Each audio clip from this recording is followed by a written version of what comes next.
Ada sesuatu yang nyaris ironis dari cara hasil negosiasi dagang Indonesia dengan Amerika Serikat dipresentasikan ke publik, dari ekspresi, intonasi, hingga cara keberhasilan itu dikemas. Tim yang dipimpin Airlangga Hartarto tampak seolah baru saja memukul jackpot di Washington. Airlangga bahkan mengatakan sekitar 90% dokumen dan usulan Indonesia dipenuhi oleh pihak Amerika. Klaim itu terdengar nyaris triumfal. Justru karena itu, hasilnya perlu dibaca dengan kepala lebih dingin. Kesan euforia itu makin menarik, karena di ujung konferensi pers muncul satu momen kecil, yang mungkin lebih jujur daripada seluruh naskah resmi pemerintah. Setelah Airlangga dan Rosan Ruslani memaparkan hasil perjanjian, Sekretaris Kabinet Teddy Indra Wijaya menurut sejumlah laporan media yang mengutip potongan siaran resmi terdengar berbisik, bahwa dirinya diundang cuma buat dipajang aja. Media yang mengulas potongan itu, menggambarkannya sebagai seloroh. Tetapi justru, karena terdengar spontan, kalimat itu terasa membuka sesuatu yang lebih dalam. Konferensi pers tersebut mungkin memang lebih kuat di sisi panggung daripada di sisi isi. Tidak lama kemudian, Teddy tampil dalam narasi resmi yang jauh lebih rapi. Ia menekankan bahwa penurunan tarif ke 19% tidak lepas dari peran langsung Prabowo, bahkan menyinggung kedekatan personal Prabowo dengan Trump, dan menegaskan bahwa Prabowo adalah satu-satunya kepala negara yang melakukan pertemuan bilateral langsung sekaligus menaikkan perjanjian pada forum itu. Prabowo sendiri menggambarkan hasil pertemuan itu sebagai perundingan yang saling menguntungkan dan saling menghormati, serta menyebut hasilnya bagus. Bahasa resmi semacam itu wajar dalam diplomasi, namun ia terlalu halus untuk menjawab pertanyaan yang paling penting, bagus untuk siapa, dalam ukuran apa, dan dibanding alternatif yang mana? Angka yang paling mudah dibaca publik justru tidak menunjukkan kemenangan yang istimewa. Tarif Amerika atas sebagian besar barang Indonesia memang turun dari ancaman 32% menjadi 19%. Namun angka itu tidak menempatkan Indonesia pada posisi yang jauh lebih unggul dibanding sejumlah negara Asia Tenggara lain. Pada saat yang sama, Indonesia menyetujui pembukaan akses yang sangat luas bagi barang Amerika, pengurangan hambatan non-tarif, serta penyesuaian lain yang memberi keuntungan nyata bagi Washington, jika dibaca tanpa euforia podium. Hasil ini lebih mirip kompromi untuk membatasi kerugian daripada kemenangan besar yang mengubah posisi strategis Indonesia. Ironinya menjadi lebih tajam karena hampir dalam waktu yang sama, Mahkamah Agung Amerika Serikat justru menolak fondasi hukum tarif global Trump dan memutus bahwa ia tidak memiliki kewenangan sepihak yang begitu luas di bawah IEP untuk memberlakukan tarif semacam itu. Fakta ini memunculkan pertanyaan yang semestinya diajukan sejak awal. Apakah Indonesia telah menguji dengan cukup serius legalitas instrumen tekanan yang dipakai Trump, atau justru terlalu cepat bergerak seolah ancaman itu sepenuhnya kokoh secara hukum? Disinilah dampak psikologis Madman teori terlihat.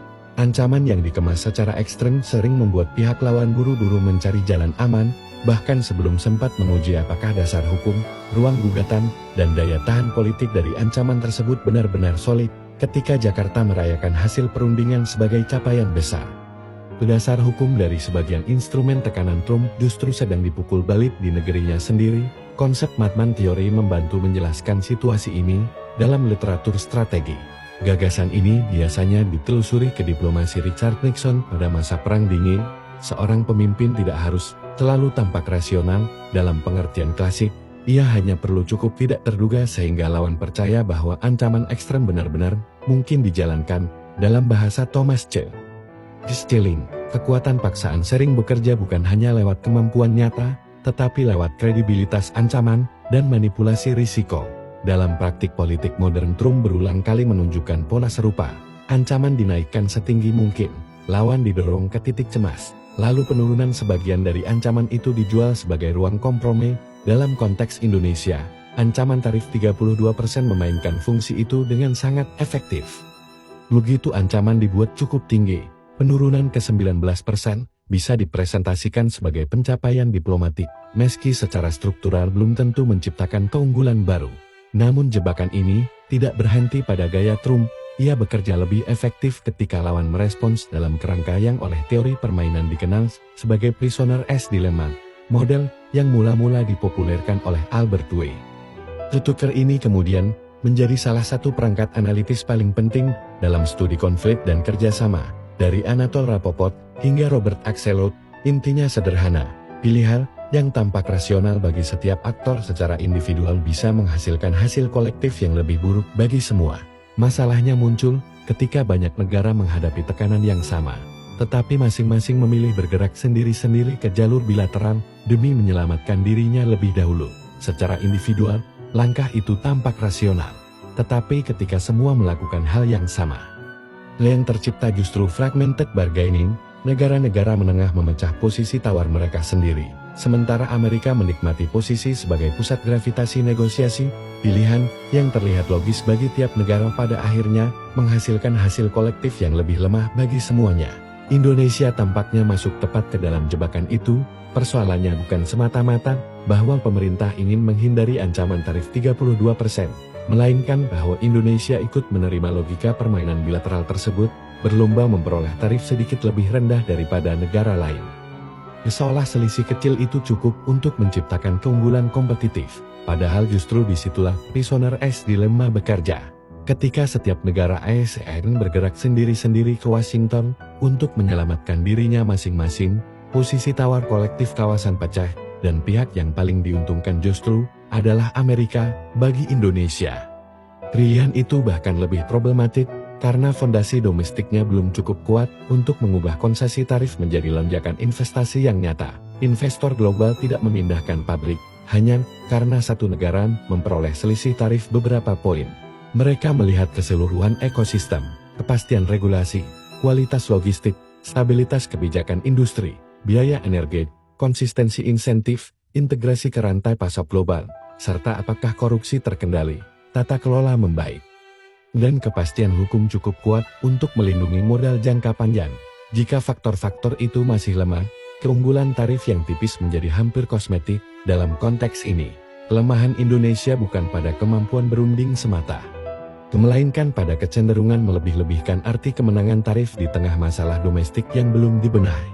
Karena itu, kritik terhadap Airlangga menjadi relevan, bukan karena ia bernegosiasi itu memang tugasnya, bukan pula karena ia menurunkan ancaman itu tentu lebih baik daripada gagal total.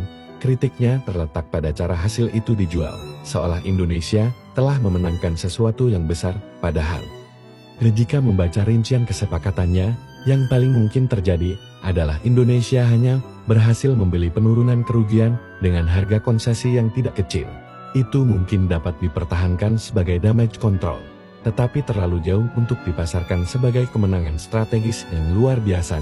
Pelajaran regionalnya juga jelas, jika negara-negara Asia Tenggara terus datang sendiri-sendiri ke Washington, masing-masing dengan kecemasan dan target sempitnya sendiri, hasil akhirnya hampir pasti adalah posisi tawar kolektif yang lebih lemah. Amerika tidak perlu menghancurkan mereka satu persatu, Amerika hanya perlu memastikan mereka tidak datang sebagai blok yang solid. Ketika Indonesia, Vietnam, Malaysia, Thailand, Filipina, dan Kamboja sama-sama terdorong masuk ke jalur bilateral, yang dirayakan mungkin hanya penyesuaian angka tarif, yang sesungguhnya terjadi adalah pecahnya daya tawar kawasan, dari sudut pandang teori permainan. Itulah kemenangan sebenarnya bagi Washington. Karena itu, yang paling keliru dari episode ini, bukan hanya substansi dealnya, melainkan arah strateginya. Indonesia seharusnya tidak masuk sendirian ke perlombaan bilateral yang sejak awal dirancang menguntungkan pihak yang paling besar. Yang lebih rasional justru membangun koordinasi dengan sesama negara ASEAN untuk menekan tarif secara kolektif, sambil pada saat yang sama membenahi kelemahan domestik yang membuat Indonesia sulit mengonversi konsesi dagang menjadi keunggulan real. Tanpa dua hal itu, tarif yang sedikit lebih rendah tidak akan otomatis mengalirkan investasi, memperkuat industri, atau mengubah posisi Indonesia dalam rantai pasok global. Pertanyaan paling penting sekarang bukan lagi apakah deal ini sudah diumumkan, melainkan apa yang masih bisa dilakukan Indonesia pada tahap berikutnya. Disinilah ruang koreksi strategis masih terbuka dalam sistem Indonesia. Perjanjian internasional tertentu masih memerlukan proses persetujuan dan ratifikasi melalui mekanisme nasional. Artinya, sesudah panggung konferensi pers usai, masih ada masa konsolidasi internal yang seharusnya dimanfaatkan bukan untuk memperpanjang euforia, melainkan untuk menghitung ulang biaya, manfaat, dan posisi tawar Indonesia dengan kepala dingin.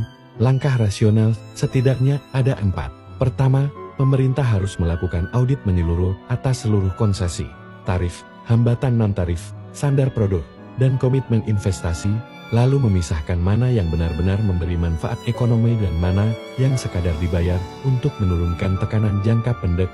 Kedua, pemerintah perlu membangun konsolidasi politik dengan DPR agar ratifikasi, jika memang diperlukan, tidak diperlakukan sebagai stempel seremonial, melainkan sebagai momentum koreksi terhadap klausul yang terlalu mahal bagi kepentingan nasional. Ketiga, Indonesia harus segera membuka koordinasi dengan negara-negara ASEAN untuk mendorong posisi bersama pada putaran berikutnya, sehingga Washington tidak lagi berhadapan dengan ibu kota yang datang sendiri-sendiri. Keempat, tanpa membuat gaduh hubungan diplomatik dengan Amerika, pemerintah masih dapat menempuh jalur yang sepenuhnya legal dan sopan, menunda finalisasi komitmen tertentu sampai kajian domestik selesai, meminta klarifikasi teknis, menegosiasikan seed letter, implementing arrangement, jadwal transisi, atau carve-out sektoral bagi industri yang paling rentan.